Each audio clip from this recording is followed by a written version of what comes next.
everyone. My name is Shireen Khosropur. I'm a psychology professor. I'm also director of the Center for Peace and Conflict Studies. And it's in that role that we are bringing you the series of peace in relationships. This is the second in a 6-part series this year, this academic year. And later on, Leila will drop the link to our other upcoming sessions and also our today's presenters session from earlier this semester. So check out all of our other offerings. We have a film series, Cinema of Conflict and Transformation, and other things. I'm not going to take up any more time. I'm going to briefly introduce Karen and then ask her to tell you a little bit more about herself, particularly her educational path, since a lot of you are students here. I have known Karen since I was lucky enough to have her register for one of my classes, an internship course in research. And she worked with me on a project, and from there she went on and got her PhD. And I think she took classes at ACC before then too, before she got her bachelor's degree, right?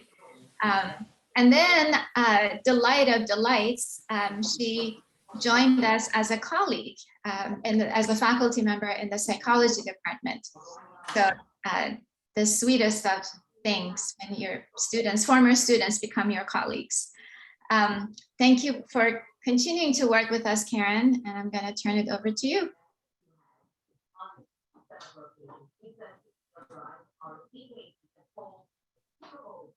Uh-oh, is Karen frozen? Yeah, just a little bit.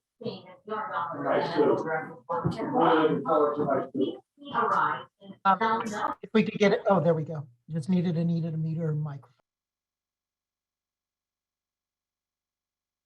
Okay, y'all, I think I'm back. Okay. I'm so sorry. Oh, technology, the things we love and the things we hate about it. Shireen, had you finished your introduction of me?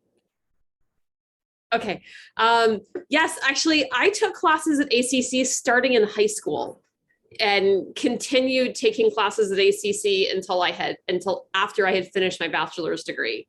So I was, I've made very good use of it over the many years. And let's see, so my bachelor's degree is in education.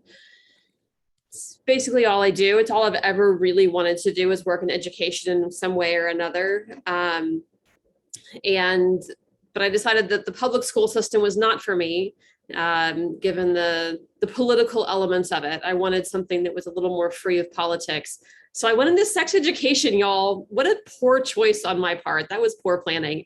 There's lots of politics in sex education, but I love it. You know, I went back to get my PhD in educational psychology and found that I didn't really want to do research. That wasn't quite my path. And so I wasn't quite sure what I was going to do, but I felt certain that a PhD in educational psychology would not hinder me, and that it would probably support whatever career I ended up deciding to go into. And I think that's something that lots of people don't realize when it comes to graduate degrees, which is that unless you want something that is specifically targeted at like having certified to do something, which degree you get and what your grades are in that process probably matter less than you might think that they do.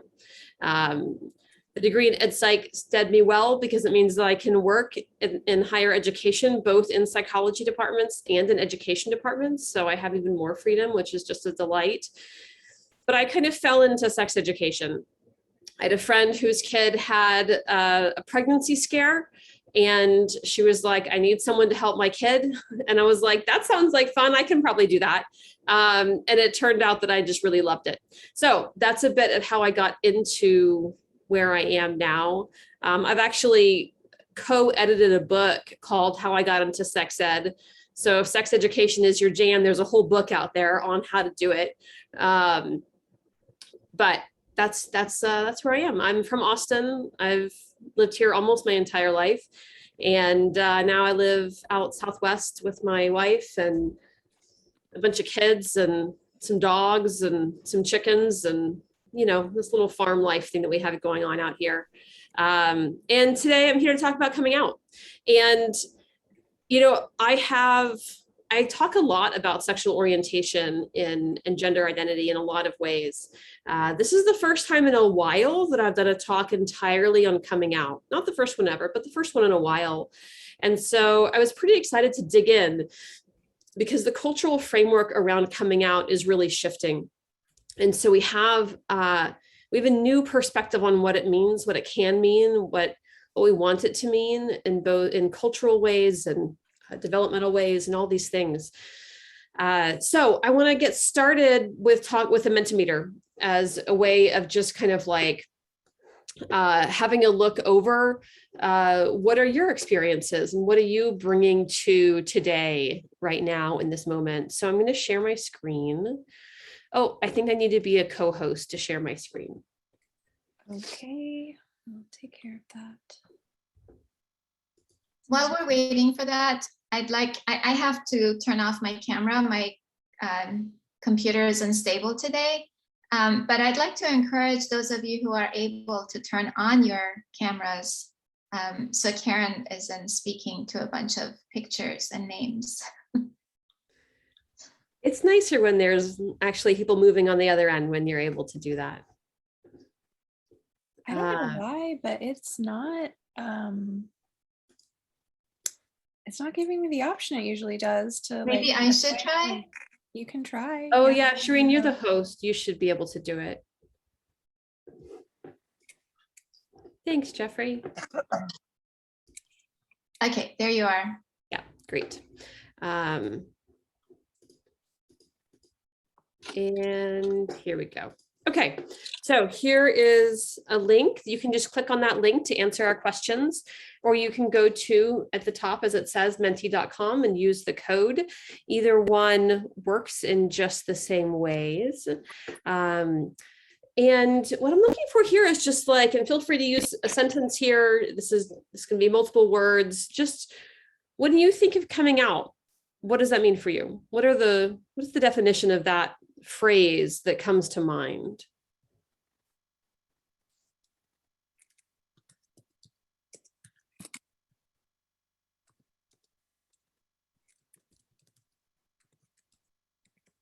Debut. It's such a fun word, isn't it?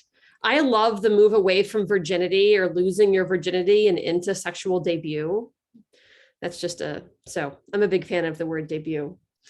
Disclosing a part of your sexuality that is non-normative and could incur shame, ridicule, or censor. Not having to hide who you are. Publicly owning your sexual orientation, emotional liberation. Finally, being truthful about the world, but oh dear, the consequences. Something I do constantly and something that never ends. Yeah, and what's really interesting here is I'm seeing a pretty substantial range in your answers from something that feels really positive, right? The words associated with coming out as you're defining it feel really positive for some of these, and for others, they feel much more negative.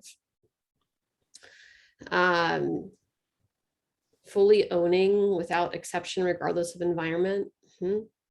Yeah, these are all, I think, these are all true. Right? These all have the potential to be true in different times, in different places. All right. And what kind of experience do you understand coming out to be? So that kind of ties into that first question, right? And your answers to it. Some of those answers having really positive elements to it, and some of them having really negative, and some a little bit more neutral. So when you're thinking about coming out, do you understand that experience to be positive, negative, neutral, something else? What comes to mind for you? And I think this is a word cloud. Yeah, so we're looking for one word, but you can put in more than one answer.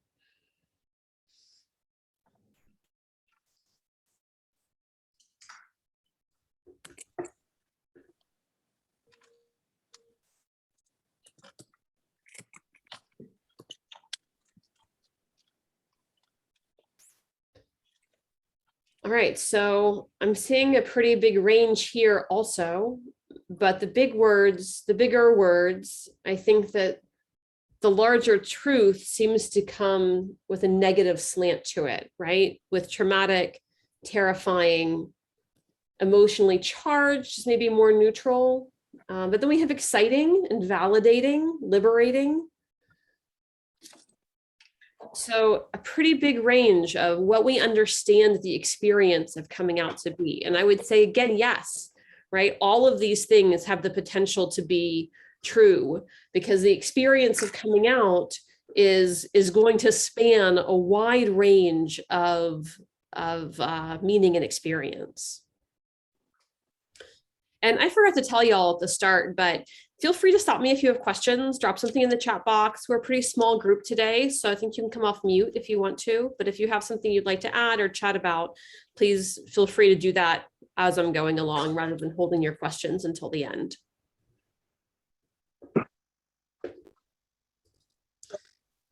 All right, what is your sexual orientation? And I just want to note, these are entirely anonymous. There's no way to tie your answers back to you. So these are anonymous questions here.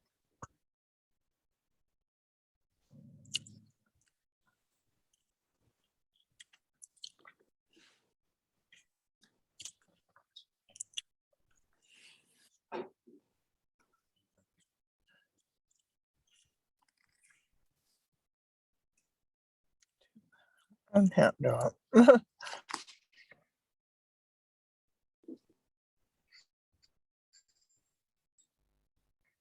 All right, so a range, right? And there's still some people who haven't answered. There's about 10 of you here who haven't answered yet, but I'm going to kind of keep going. But a pretty wide range. You know, I think that, and when we're looking at something like this, this definitely does not reflect the general population. If we're looking at a general, like, you know, if we just sampled 25 people off the streets of Austin, I think we would have a higher skew towards heterosexual. And also those of you who are not wanting to chat, if I would like you to stay on mute, unless you are going to be talking with me, because there's a little bit of like rustling background noise. So if you could just check that. So, you know, we have a greater than 50% non-heterosexual presence in the space, which is uncommon in like a general sample. But I think, you know, this is one of those kinds of spaces where it is often people who are, you know, who don't identify along the historically traditional binary here in, you know, the Western perspective of sexual orientation and gender identity, who are often more drawn to and more interested in these kinds of topics. So it's not terribly surprising. But the reason that I really wanted to ask you this is this one. How old were you when you realized your sexual orientation?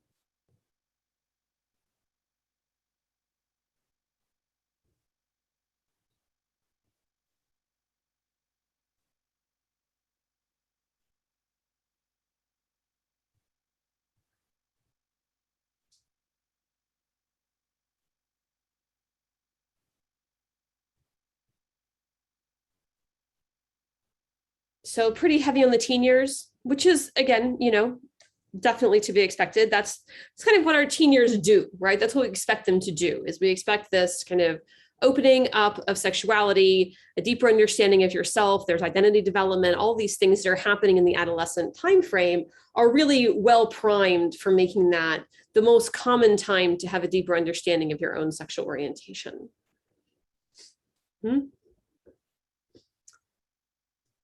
And have other people ever believed your sexual orientation to be anything else?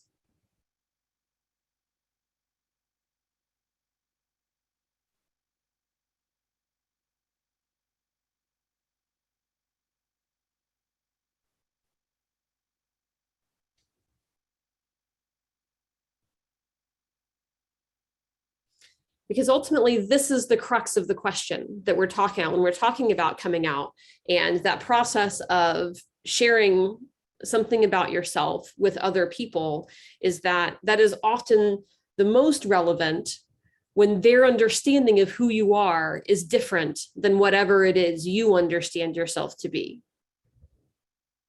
That's what this moment of coming out is. All right, so we just had a conversation about sexual orientation. Let's talk about gender identity.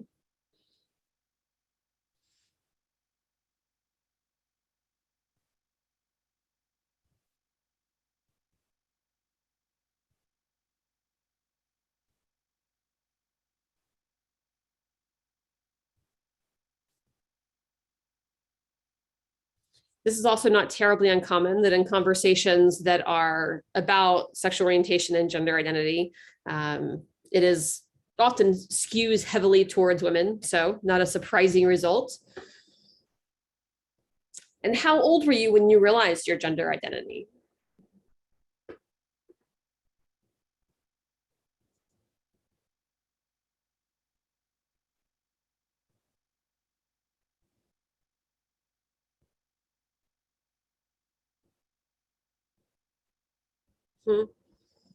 You know, and this also tracks, right, is that gender identity often, understanding gender identity often comes prior to understanding sexual orientation.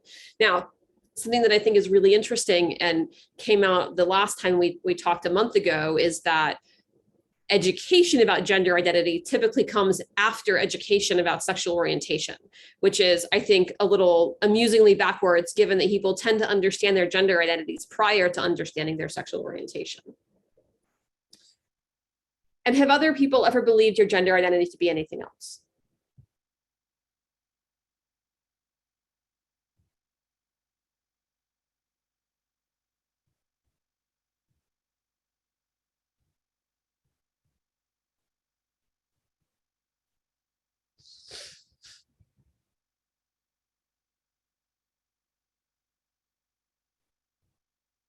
All right, so most of you are saying not that you're aware of, right? Because it's always possible, but not that you're aware of. But a pretty substantial portion, maybe a third or so, are saying at some point.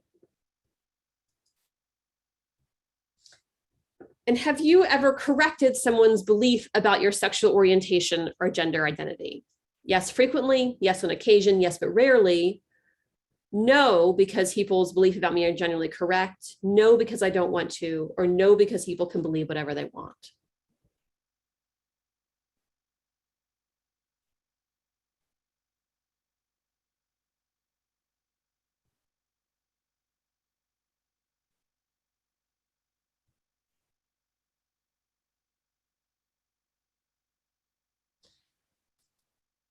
So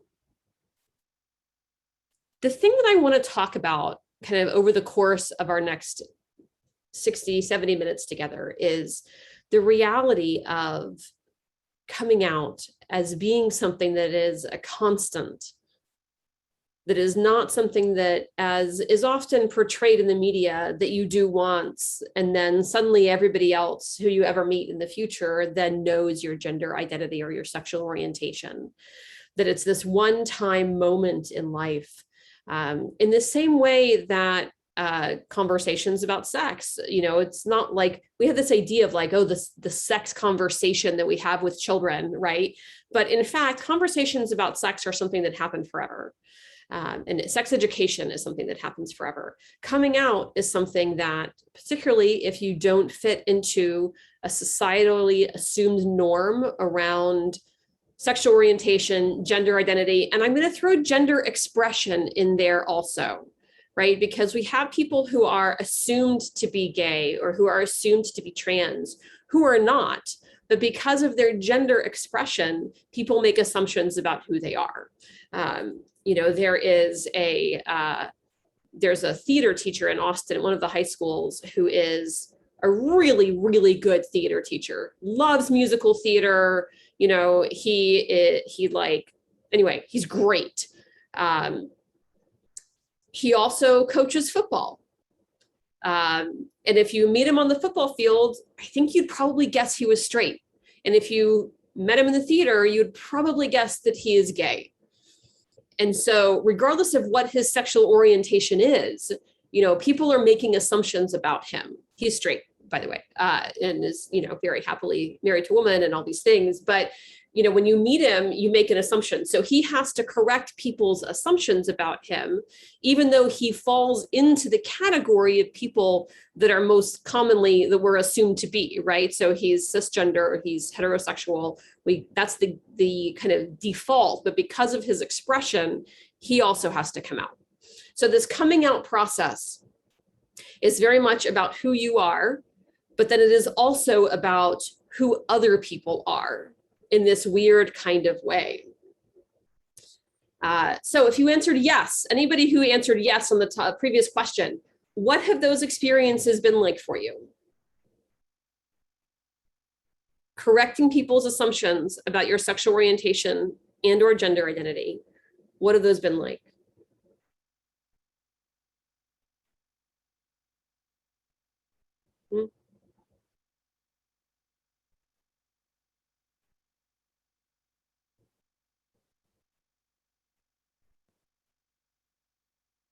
Not fun, uncomfortable with correcting people, with my queer fam validating and amazing, challenging, annoying, sometimes dangerous, not wanting to feel like I'm being inconvenient, not usually a big deal, more of a disgusted accusation, with biological family, traumatizing and othering, slightly awkward.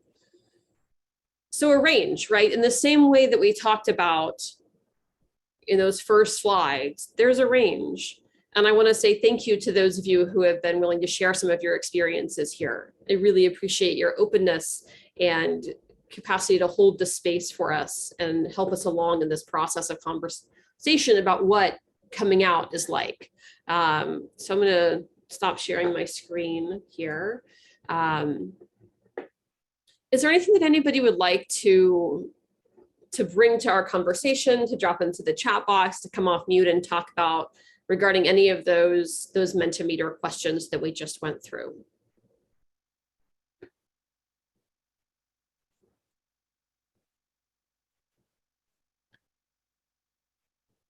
Okay, if something comes up, please feel free to call us back to it. I'm going to share my coming out story now. So, I think it's useful. I think it's useful to have this storytelling element when it comes to something like coming out.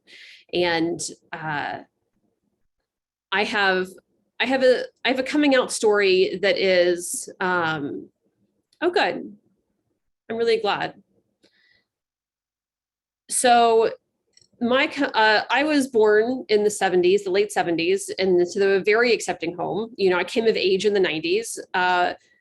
My home was lovely. My home and my family, my immediate family, never gave me any indication that being gay, although we didn't use the word queer at the time, that being queer was anything other than lovely.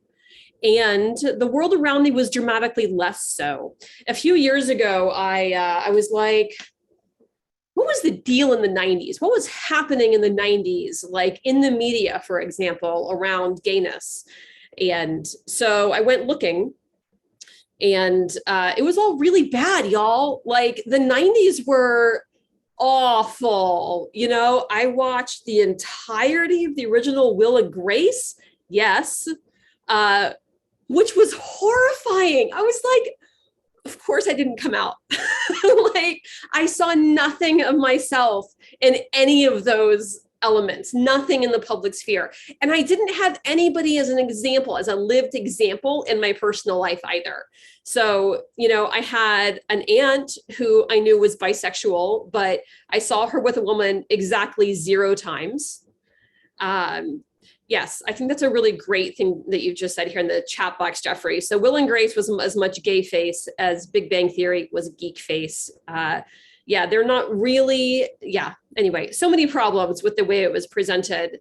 There's one lesbian couple in Will and Grace, and they are clearly very uncomfortable in their femininity, in their lesbianness, in the ways that they interact around parenting. Like nothing good happened there.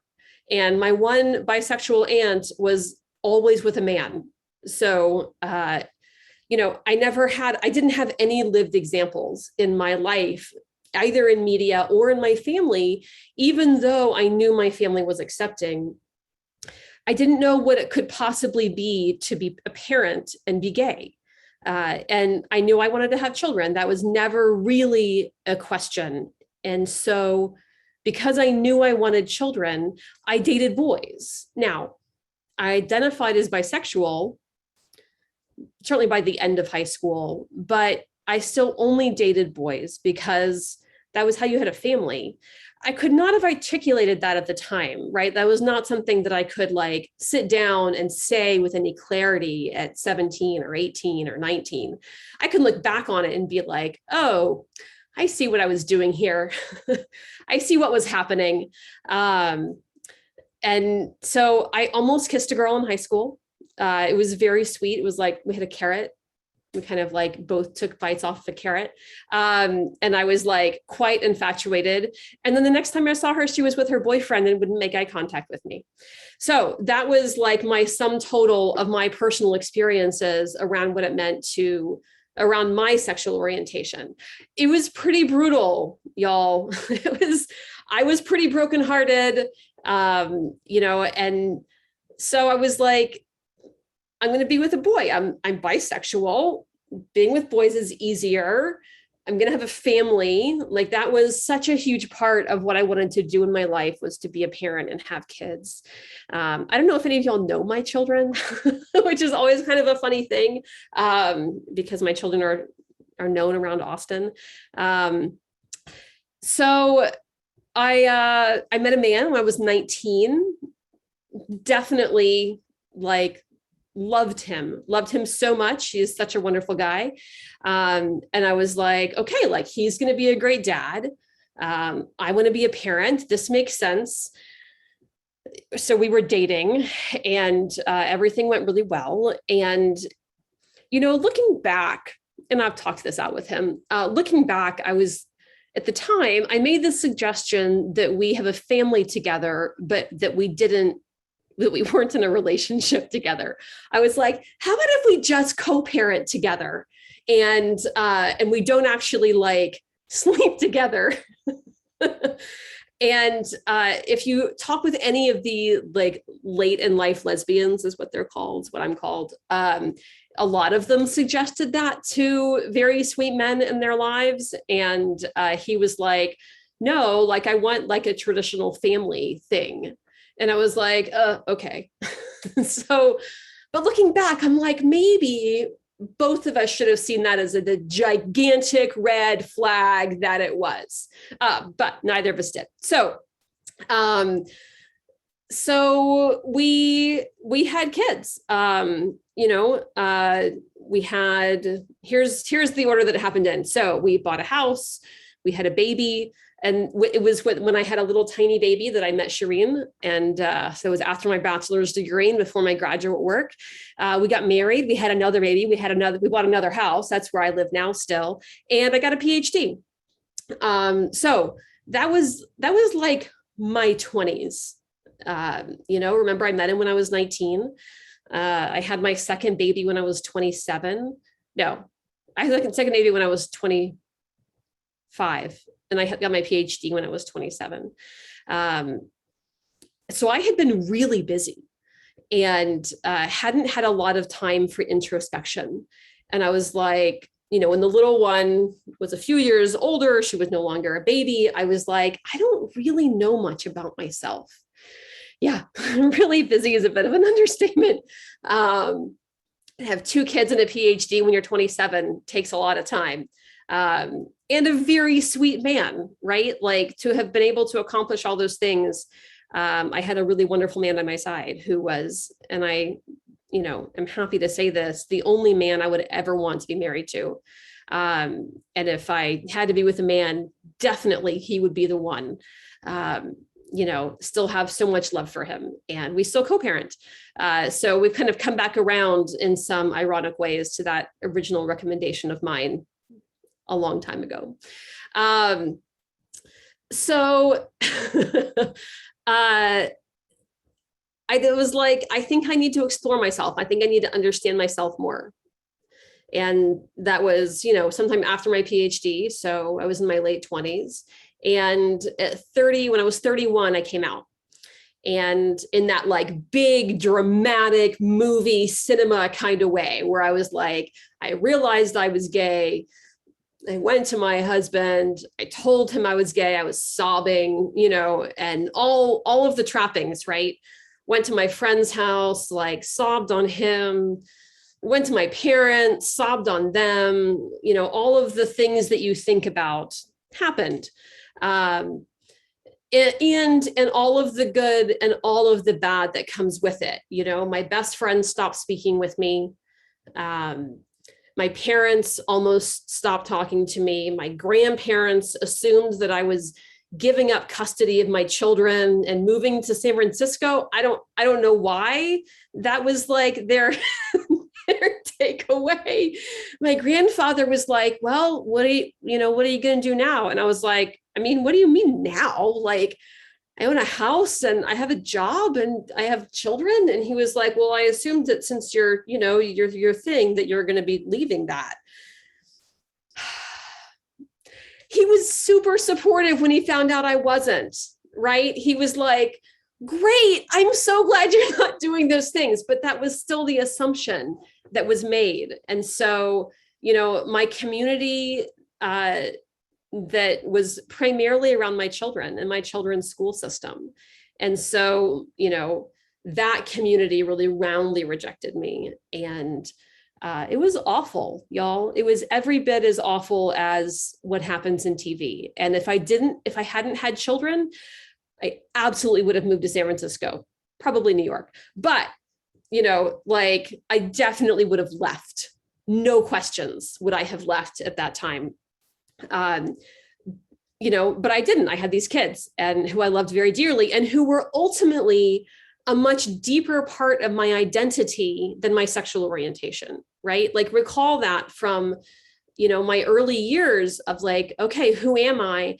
I'm a mother, and I think a lot of people in my professional life don't necessarily realize that the degree to which like mothering is my main deal. But I would say that everybody in my professional world knows that I have children and knows that I have a family. Amusingly, when I graduated with my PhD, I threw a party and a lot of my friends didn't realize I was in school. And when they were like, oh, okay, graduation party, I didn't know you were in school.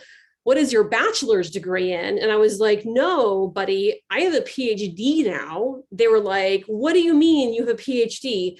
We had no idea you were in school.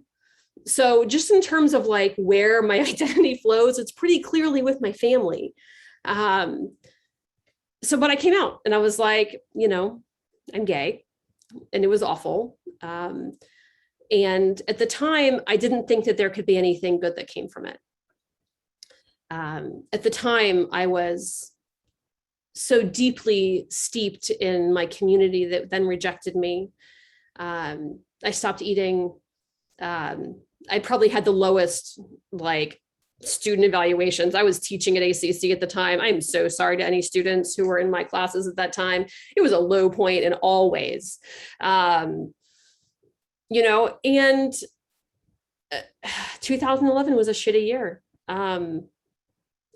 So yes, coming out can be exciting, terrifying, neutral, whatever. And that's basically all I did in 2011 was come out to people. But I thought, that after 2011 was over, I could stop coming out to people. I was like, we're going to get it all done. We're going to come out to all the people and it's going to be over. You know what didn't happen? That. So what happened then is that I still look really straight. That in fact, people still assume that I am straight. The way that I happen to carry myself in the world happens to look very much like a generic housewife. And so people assume that I am a fairly generic, which means cisgender, heterosexual housewife. So for example, this year we had a bunch of construction on our house and I had to talk to so many construction people and, they asked questions like, oh, is your husband okay with this? And my wife's name is Nick. So that is confusing. Valid point. It is confusing. And nevertheless, it's constant. Like the process of coming out is constant. And whenever you do it, whether you're a teenager, whether you're later in life, which happens more than people think. If you do a quick Google search for coming out later in life, there are more than 3 billion hits. 3 billion hits of websites talking about coming out later in life. So it is something that does happen a lot. And what we have here is like this constant process, even for people who think that they are progressive. There is an assumption that underlies gender and expression. And so when I show up somewhere to buy some flooring, people assume it's going to be my husband coming with me.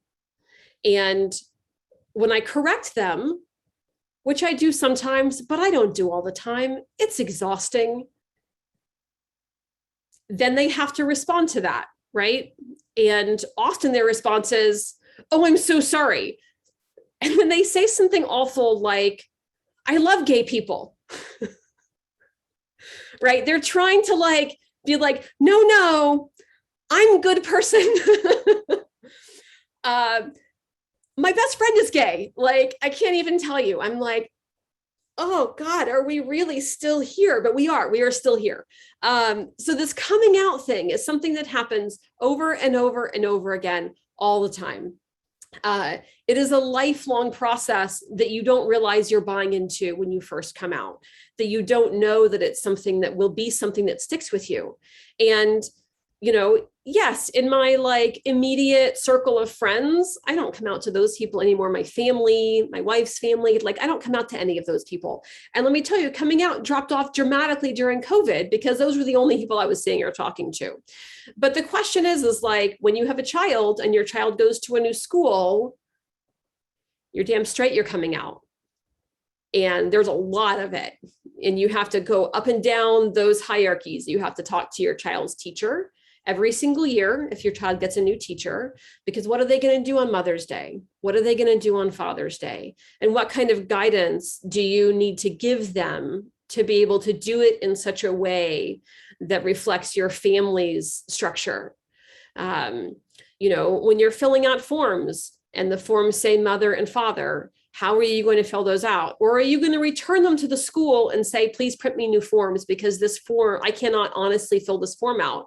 Or are you going to scratch off some of those words and put in new words instead? You know, these questions become ever present when you have children, because as a parent, it's like your representation of yourself in their lives is as a parent. At the hospital, at the pediatrician's office, they refer to you as mother, if you are their mother, and father, if you are their father. Now, if there's two mothers in the room, they don't quite know what to do. You know, when my youngest was born, my wife carried her, and they didn't quite know what to do with me at the hospital. They were like, that's the other mother? Right? But mother has such a distinct connotation as the person from whom the baby came, which didn't happen with my youngest, that they just didn't quite know what to do. And they weren't quite sure how many rights I had over her. And they weren't quite sure whether I was allowed in the ICU, right? All of these things are now this coming out process. But also if you just get a new job, you know, or if you get a new doctor, if you're opening a bank account, at a bank, right? There's all of these ways that coming out happens. And this process of coming out again and again and again, yes, I would say that this is my brother Daryl, this is my other brother Daryl, like it becomes a whole thing. And I know someone who has that problem, whose family, they're all named David. All the brothers are named David. Why do people do that in real life even? It's very confusing to me. But the Bob Newark show, yeah, it was a good one back in the day.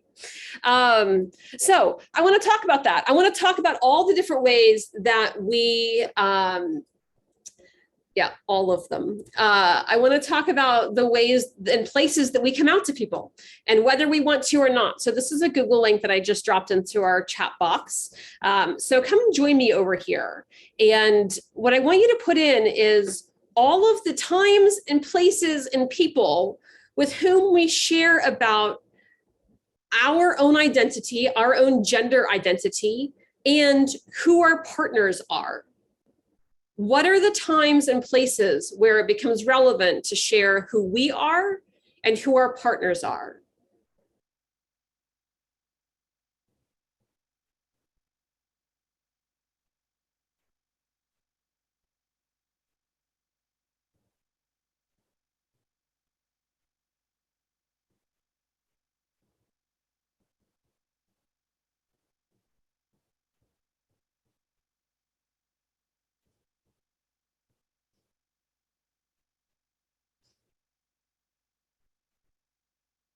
I love that someone has included share with ourselves on here.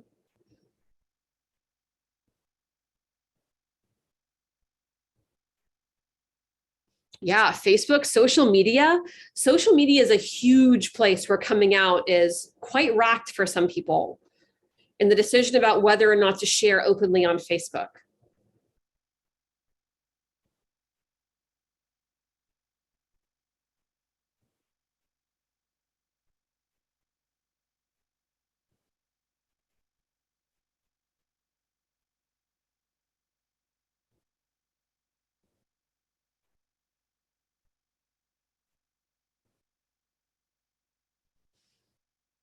All right, keep typing. I'm going to start reading some of these.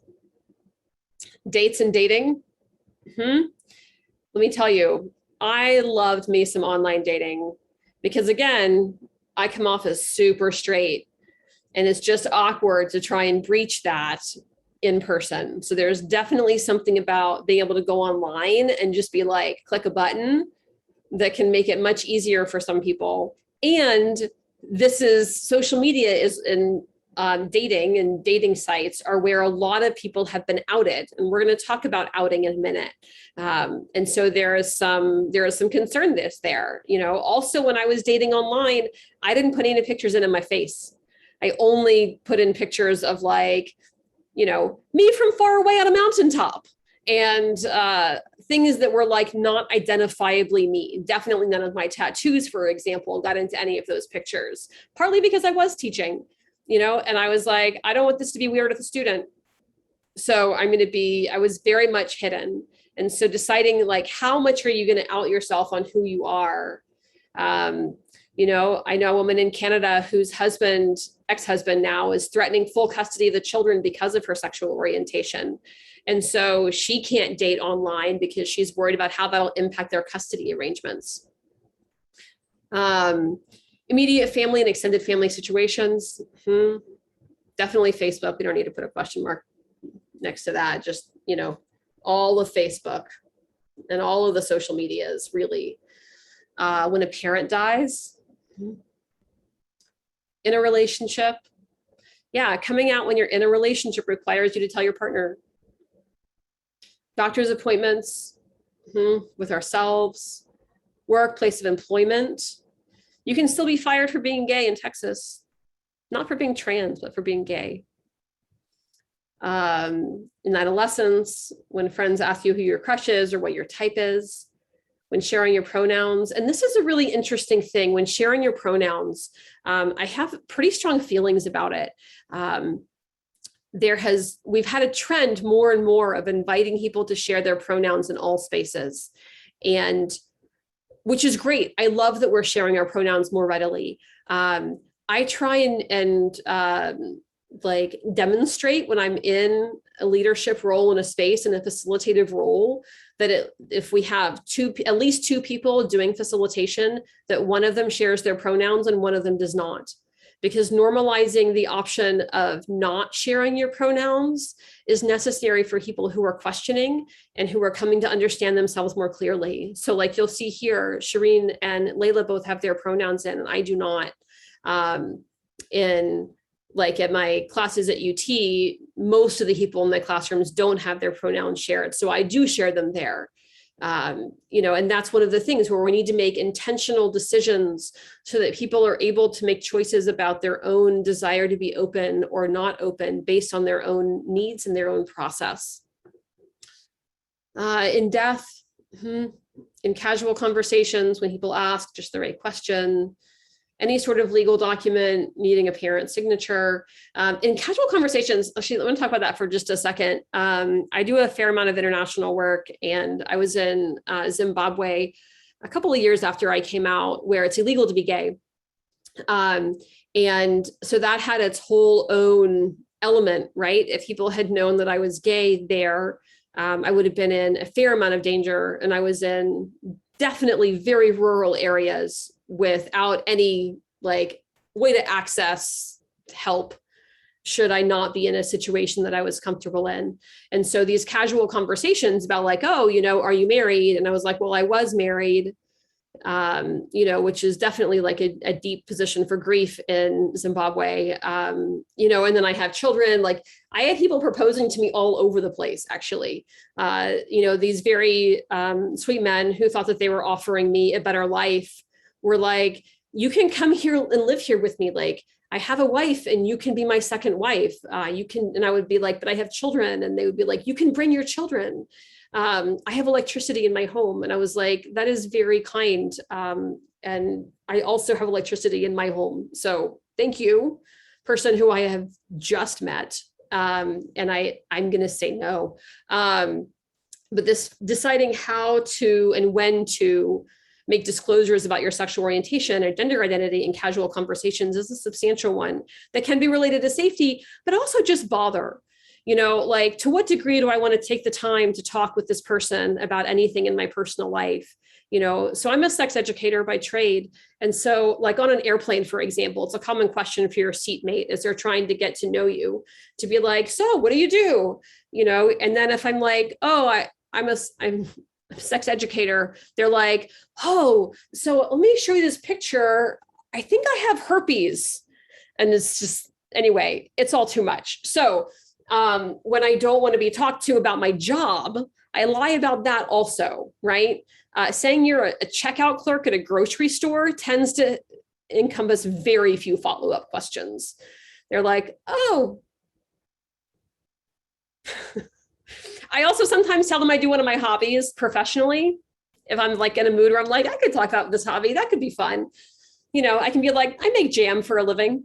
What do you do? So we can talk about jam making, like, but it's about trying to figure out, you know, where are you in terms of being open to these conversations? Let's see, any sort of document needing a parent's signature. Yes. Family gatherings. Yeah. TikTok. Oh, TikTok. Everywhere, literally everywhere. Every time you're doing anything, this becomes a question, right? This is an element of how we understand each other and how we understand ourselves and how we understand the dynamic between the two of us. This is the way that our culture defines it, right? Other cultures have other questions, but our culture, gender and sexual orientation are deeply steeped in the United States around how can I understand you? What is the way in which you live in this world? All right, so when a spouse dies, right, which prior to marriage equality was a very traumatic event in lots of ways and still can be in some places, but the rights that come with marriage are universal and are ones that are not typically thought about by people who are able to access those rights relatively easily. So having access to marriage equality has made a substantial difference in the ways that we're able to like just move through the world. Prior to, lots of gay couples, the older one would adopt the younger one because as an adult, anyone can adopt anyone else. And that came closer to approximating the rights that came with marriage than many other things. The process of like lining those out one by one in legal documentation is very expensive. Well, that's hilarious. So I don't know how many of y'all know, but Dr. Ruth was a sniper. Early on in her life, she was in the Israeli military. Dr. Ruth is pretty hardcore. She also really hasn't learned much about sex since 1985. So it can be a little frustrating to listen to her talk because I'm like, oh, this is advice I should have gotten when I was in elementary school, not now. But she is still very funny and has had this amazing life. Home buying, lingerie department, completing beneficiary paperwork for a new job, opening a joint bank account, right? All of these things everywhere. It's just something that happens everywhere. And that's not a bad thing, but it is a thing we have to think about as it relates to coming out and what our choices are. Because ultimately, a queer person, and I'm going to use that word broadly to talk about sexual orientation and gender identity, acknowledging that not everybody likes it or feels connected to it within those communities, but it's just shorter. So I'm going to use it for a minute here. Queer people don't owe anyone else an explanation of their identity. And really that's true of everyone, right? But here today, we're talking about these queer topics specifically. I don't owe anyone knowing what my sexual orientation is. I don't owe anyone knowing them knowing what my gender identity is. I sometimes choose to share. And that's a gift that I'm giving someone. And overwhelmingly, that's how we should respond to it when someone shares with us their gender identity or sexual orientation. Thank you so much for sharing that. Should always be our first response. Thank you so much for sharing that. Because what it does is it honors the process of disclosure that's happened. And ultimately, queer people don't necessarily know what they're walking into when they disclose their sexual orientation or gender identity. There are some situations that it's pretty clear, right? Like if you're down at Rayne, is Rayne still open? I don't even know since COVID. That's great. I'm glad to hear Rayne is still open. So if you're down at Rayne, people are going to make certain assumptions about your gender identity or your sexual orientation. And you're probably going to feel more comfortable sharing those things because of the community, the environment that you are inherently in, right? The likelihood of someone in Rayne, not outside, but in Rayne getting like weird about you being gay or trans is less likely than it is if you're outside Rayne. So, which for those of you who don't know, it's a gay bar downtown that's been around like since the 80s, I think. It's been around a long time. So, we don't owe anybody, but we do want to share because it is an important part of how our culture understands itself and understands and connects with people. Yeah. All right. I just talked a lot. I've been talking for almost an hour, y'all. I'm going to take a little minute to just check in. Questions, thoughts?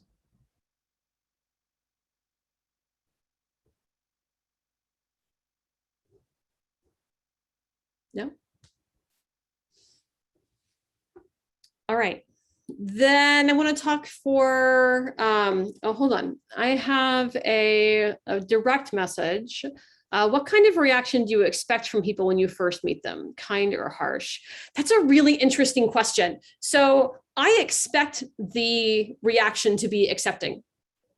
And I think that a big part of this is because I had my formative relationship years in straight relationships. What I have found when talking with gay people broadly is that those who came out as teenagers in environments that were not all welcoming, they expect a kind of harshness in response, and they are much less open to being demonstrative in public.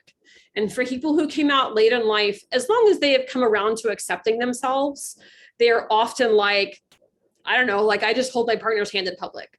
I don't think about, where am I? Is this a problem? My partner, my wife came out when she was much younger in the Valley. And so she did not have the same kind of like welcoming experiences. And she learned as a teenager that she should very much not be demonstrative with her partner in public. And so, I think that that's a key element for some people. And some of the differences between people who come out as teenagers and people who come out as adults, there's some, I would say, pros and cons of both experiences. But one of the things that I experience as a pro is that unless I have some heads up, like being gay being illegal in Zimbabwe, like that's a pretty big heads up. But outside of that kind of extreme foreknowledge, I assume that people are not going to be weird, that they're not going to be hateful, that like I can just walk into any space and be fine. Yes, for sure. So while in Texas, the farther outside of Austin, the more probable you'll get a nasty response. Definitely true. I would say that Dallas is usually fine. Houston is usually fine. San Antonio is usually fine. And by fine, I mean not dangerous. Like people might give me nasty looks or might be weird, but I don't feel like I'm in danger in any of those larger cities. But my wife is definitely like there are times when she's like, hey, you should not hold my hand here. And I'm like, oh, great reminder. Thank you.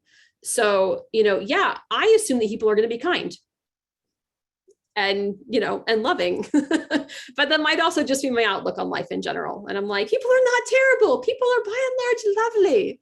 Let's go meet some people and make friends. And then you go to the beach where, a year after Trump lost, there's still Trump flags everywhere. And I'm like, oh, I will not hold your hand here. Right. So, there are times and places, but my baseline assumption is kindness. Okay, so let's talk about some of the historical things around coming out. So when somebody says, what was coming out like for you? Which is a fairly frequent question, like, as they're getting to know someone new, right? That's one that can come up. They mean that big, flashy first moment, right? Which I had, right? So Jeffrey is saying, the Trump flags all over my last road trip remind me that most of our state, geographically speaking, is not safe for those of us in the queer community. And that is definitely the case. It's a nice, at times it's nice to be like, oh, look, there's this very outward sign that this is not a safe space for me. So, I can make decisions accordingly. And it's also pretty demoralizing and harmful to, your basic well-being to be in an environment where that's a constant reminder. So historically, coming out has been that big moment, right? That might be sharing with yourself. It's probably about sharing with your immediate family, maybe about your community or larger community, but it is that first round of coming out that people are asking about. But that terminology and that framework is beginning to lose meaning. And this is something that I think is a really interesting thing to watch happen. And for those of us, like, one of the reasons I love being a teacher is because I'm able to kind of watch these social changes happen. Because it's really the young people who are changing the way we do things. And more young people are like, I don't know, I never really came out. I never sat anyone down and told them what my sexual orientation is. That's weird. Why would I do that? And others are like, no, I definitely had a coming out moment. So there's definitely people on, all around the spectrum. But for people who are queer, and I would say certainly above 30, the idea of not coming out would not have occurred to them.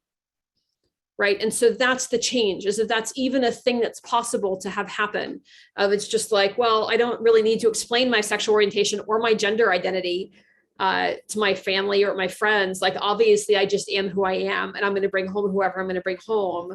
And why would I need to sit everybody down and have this big conversation? That only needs to happen if they think I'm something other than what I am. And more young people are like, no, I just am what I am, and you understand me or you don't, but that doesn't mean I need to sit you down and have the conversation. There is still all the other things on this list, right? There's still oh, if you're with somebody and you're setting up bank accounts or you're filling out parent forms, there's still things that are going to happen. But that big initial moment is not one that is continuing and is going to continue to be a ubiquitous part of every queer person's life. And I think that change is one that we've been going towards, right? It's one of the things we've been working for, is either everybody should have to come out, even our cis straight friends, or no one should have to come out, even our gay trans friends. And I think we're going a little bit in both directions, right? My eldest definitely came out to me as straight. which was adorable. And she was like, I just want you to know, like, I like boys. And I was like, great. You know, but we're all, so maybe we're doing both, right? Maybe more cis straight people are feeling the need to like name their identities, and more gay, trans, non-binary kids, you know, queer kids are not feeling the need to name their identities. You know, but this kind of blending of what it means to have that first coming out moment is interesting, and I think useful for us to keep a tab on. And so for those of you who are teachers, you know, just something fun to watch for as you kind of continue to work with the kids over time. Yeah. Okay, so let's see, I'm looking through my notes at where I am on chatting. We have 25 minutes left.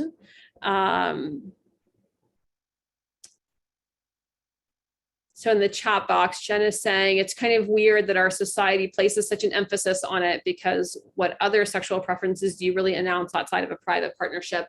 Sure, that's definitely true. And, you know, when we're talking about sexual orientation, we're not just talking about sex. We're not just talking about sexual activity, right? If we're talking about something like, you know, a sexual interest or proclivity that might fall outside the norm, like, I don't know, I'm aroused by leather, right? We don't really need to explain that to everybody, because they're probably not going to be in a situation, unless they're in a private sexual relationship that involves leather and me. But if we are talking about my wife, there are lots of social situations that go beyond and are different from my experience, you know, in a personal sexual way. Like, you know, going with my wife to buy a house and get a loan on a house is entirely devoid of any conversations about sex. It's very boring, requires a lot of signatures, and has nothing to do with sex at all. But my sexual orientation remains a key component of that process. And Jeffrey says, the kids at my son's football games are so welcoming and accepting of one another. It was different. It was amazing, very emotional for me, because I remember middle school being less than welcoming of anything other than straight. Yeah, in 86 to 89, different world. Social integration and policing of sexuality is a central part of many societies, sadly. Yeah. Yeah, of course. I'm so glad that you asked the question, Jen. It's a really important component of sexual orientation, as being not about sex. And interestingly, just kind of a fun thing to throw out there is this word heterosexual and homosexual, such important words. And they were created as kind of like obscure legal doctrine. And then, you know, they became part of a much wider understanding. But what we found is that people identify them and think about actual sex that people are having. So if we use words like heterosexual and homosexual, people think about the actual sex. When we use words like gay and straight, people don't think about the sex. They think about the like social commitment relationship element. So when you're talking about sexual orientation and you're wanting to increase people's acceptance and capacity, it's important to use words like gay and straight rather than words like homosexual and heterosexual. Let's say in another private message, is it possible that most or some people do not want to offend the gay person, so they seem standoffish? How would a person make the situation or encounter comfortable for all parties involved? Yeah, for sure. And I would say that this happens probably more frequently around gender than it does around sexual orientation. But yeah, this is definitely something that happens. So let's talk about, just as a little scenario, like, at the Home Depot near us, for a long time, there was a woman there who was clearly a trans woman, right? And clearly had gone through puberty with all of the testosterone in her body. And so it had this very like masculine build, but definitely presented in as feminine ways as possible. So in terms of like hairstyles and clothing and makeup and nails, was clearly like expressing herself in a feminine way. You know, feminine name tag, she, her pronouns eventually on her name tag, like all the things.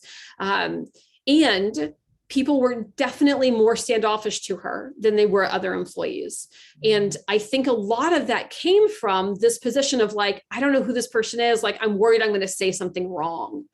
I was just doing a training with people who work with children in state care earlier this week. Maybe it was last week. Anyway, one of the people gave this example of being at a restaurant with her mom, and the person who was waiting on them, who was bringing them their food, was clearly somewhere in a transitioning phase, or something around their gender was not immediately evident whether they wanted to be identified as she or him.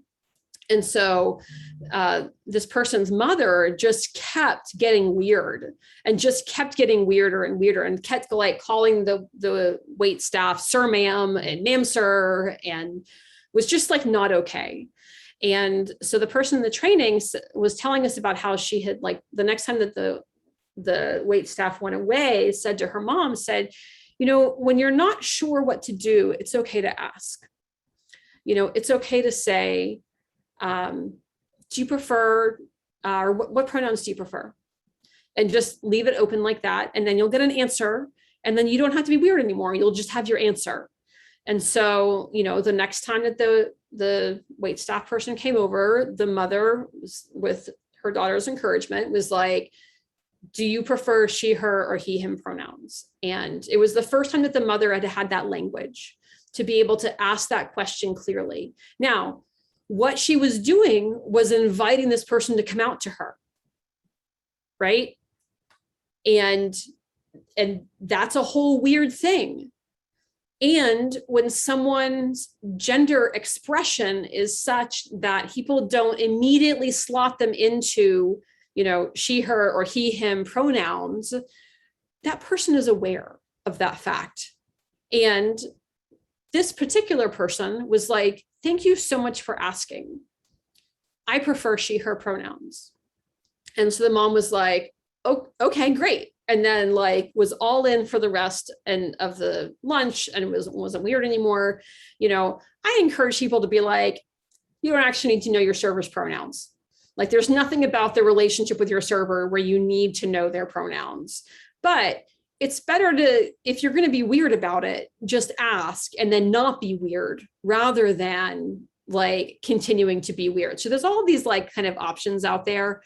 And I think the thing to take away from this is, yes, people don't know how to act.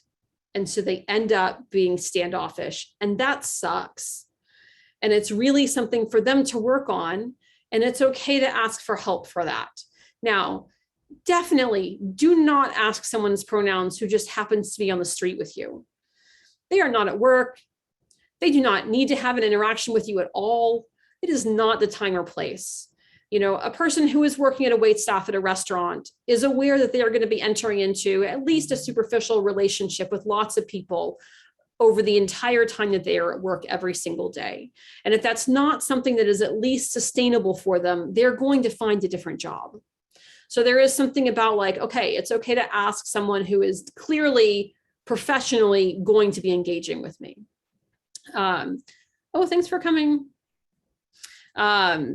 So yeah, I hope that answers your question and helps clarify that standoffish element. People who are queer, and when someone is being standoffish to them, they will assume it is because you have issues with their queerness. Right or wrong, that's going to be their assumption. And they're not entirely wrong. Because if you're feeling standoffish, if you're feeling like their queerness is inhibiting something in you from being yourself and from being comfortable, there is something there. Now, something that could well be at the level of microaggressions. I'm not saying that you're out there hating the gays or anything, or out there trying to pass a trans bathroom bill. That's not what we're talking about here. But there is an exhausting element of constantly people being a little standoffish that just becomes a little wearing on your heart and your soul. And so working on that in yourself to increase your comfort level is a lovely thing to do, so that you aren't having that standoffish perspective anymore.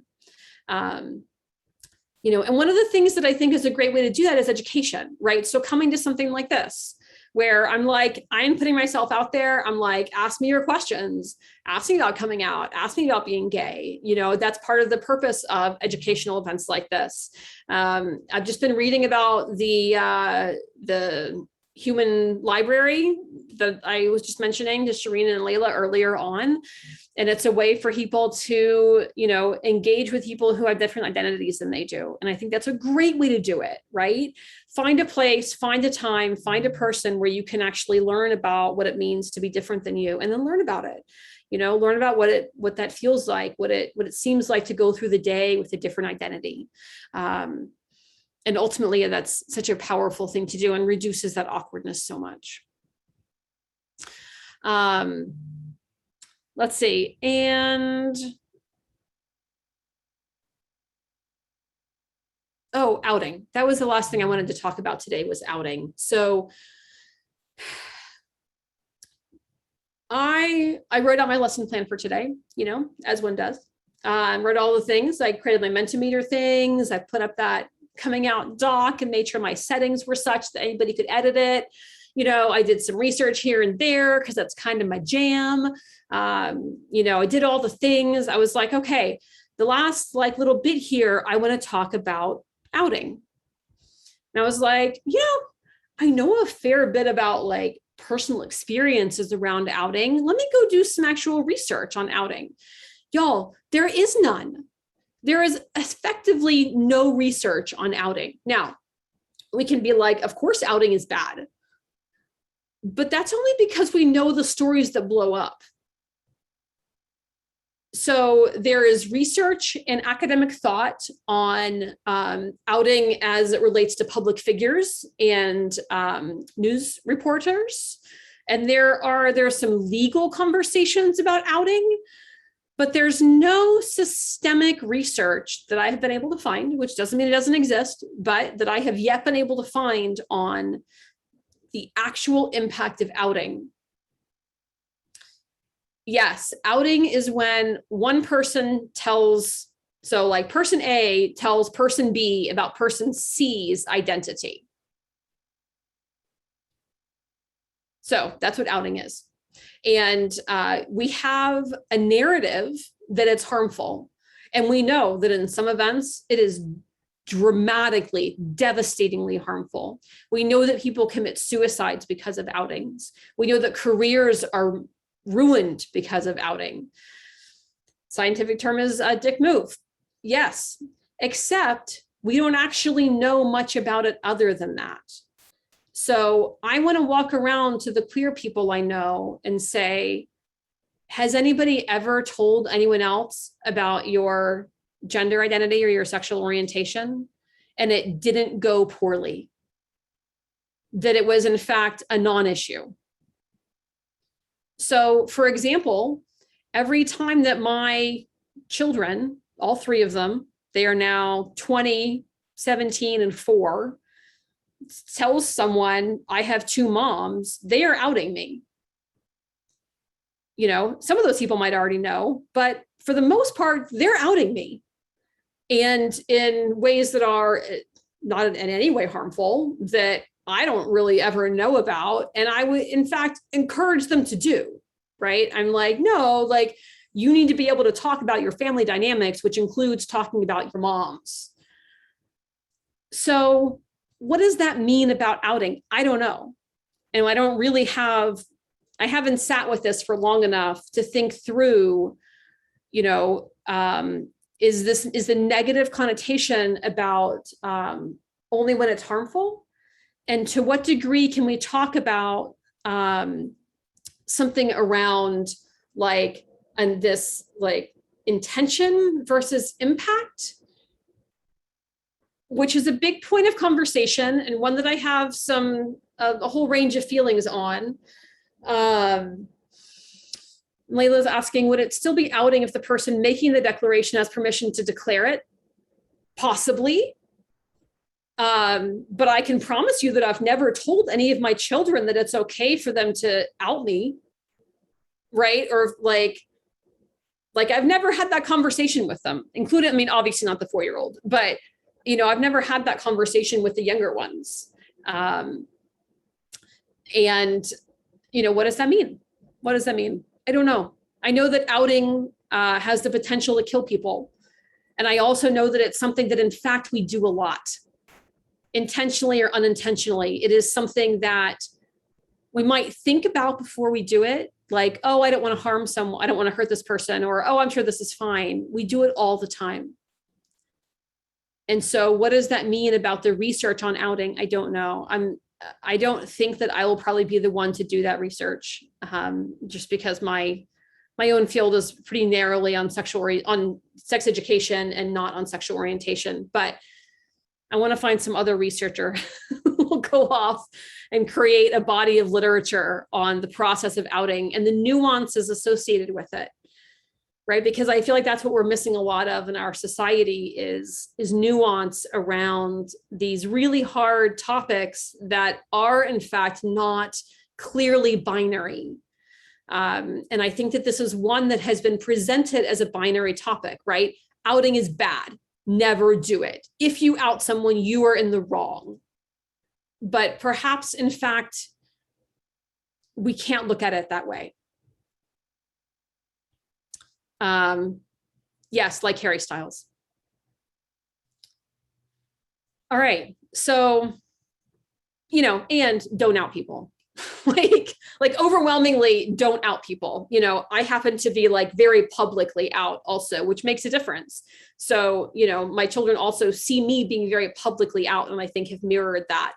And so, if you Google me deeply enough, you will find my wedding pictures, you will find my coming out day announcements. You will find that I am quite visibly gay in the public eye. Things like this as an example. So in general, don't out people because it's an asshole move, but I want there to be more research on it. Shireen. Yes, I'll attempt with my video on and see if it works. So I have a question that's inspired by some of the questions my students have asked me, and some of the discussion posts they write, and their essays and that kind of stuff. These are like, suppose there's a really kind people open to learning, but their religious beliefs don't allow for this full range of expression of sexuality. So, but they want to be kind. So do you have advice on how they can kindly, and while they're staying true to themselves, respond so that it's not, when they are faced with someone who is open, how to navigate that? Yeah, I think it's a great question. And I love talking about the intersection of religion and sexuality. It's something that I'm growing more comfortable with over many, many years. And part of that is through, I have a minister come and speak in my classes every semester. And having a minister come and talk explicitly about sexuality and religion and the intersections thereof leads us to a lot of conversations about sexual orientation and gender identity, a lot of conversations about abortion, a lot of conversations about a lot of things that are ultimately really great conversations. So it depends on what their religious structure is, right? And there's different kinds of answers to this. But one of the things that I think is really important to remember is that there are, like, if we're going back to scripture, there are very few statements about sexual orientation. And many of them are mistranslated, and a pretty gross mistranslation. So, what I'm going to say is going to depend on where they're coming from exactly. What are their specific, hindrances? And if they're looking for kindness and they're searching for kindness, loving the person in front of them is never against scripture. Right? Like truly loving the person who stands before them as they are is not against any religion that I am aware of. And so being able to say, thank you for telling me that, I love you for you, is in fact, I think, one of religion's holiest statements to a large degree. And I think there are people who would disagree with me about that. But at the end of the day, those the people who would respond to that I think are the people who are both religious and really trying to be kind.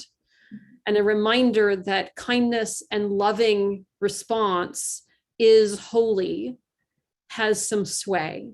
What do you think about that? I agree. I think you can say that without being untrue to yourself and your beliefs. Right. Yeah. Yeah, one of my oldest friends is quite Catholic, and she and I very much did not have anything to do with each other for a lot of years for any variety of reasons, but nothing inherently around my sexual orientation. And when we reconnected, I was very much like, you need to know that I'm gay, and I worked for Planned Parenthood at the time, and I was like, those things aren't going to change. And so if you can't like be my friend because of those things, that's okay. But I'd rather know that now rather than wait and become close again. And she was like, if you were Catholic, I would want to ask you a lot of questions, but my path is not your path. And, you will be answering to your own process. And I hope that those are all really good and beautiful answers, She's like, I don't love it that you work for Planned Parenthood, but I do love it that you do sex education. I was like, all right, that's good enough for me.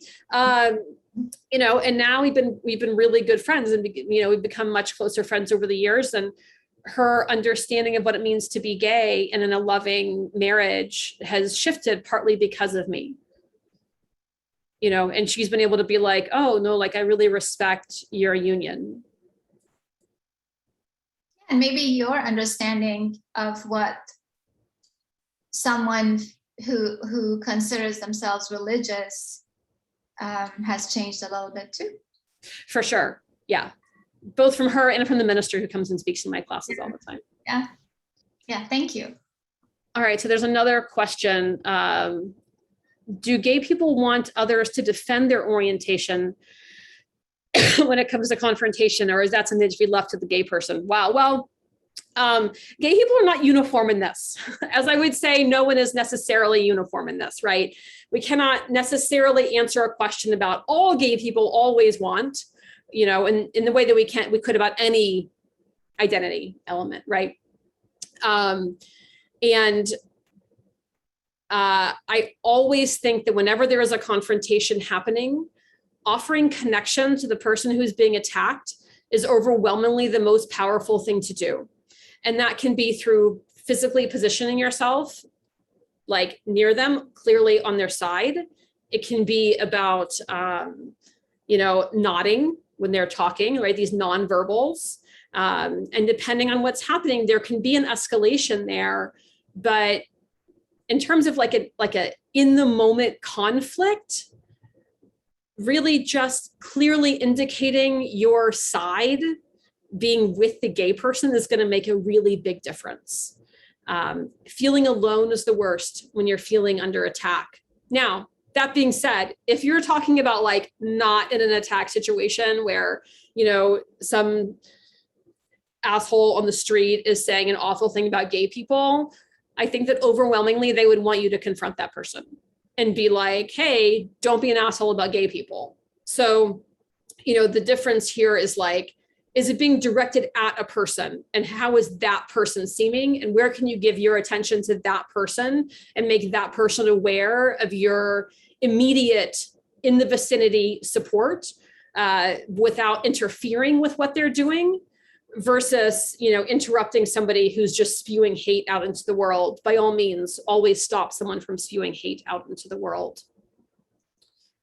There's a whole different coming out when you have a different spiritual path in your family, but how many queer folks sought out alternative religions because the tendency towards rejecting queer people by established religions. Yeah.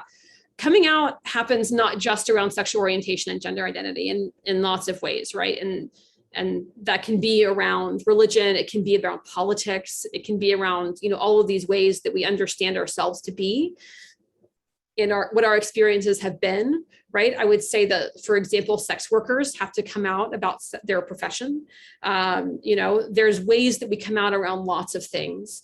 Today's been primarily about sexual orientation and gender identity, but yes, acknowledging that it happens in lots of ways is useful. And we're almost at time. Are there any last questions here before we wrap up for the day?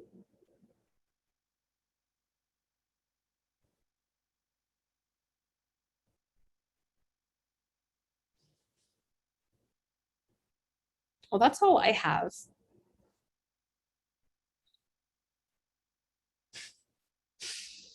Thank you so much.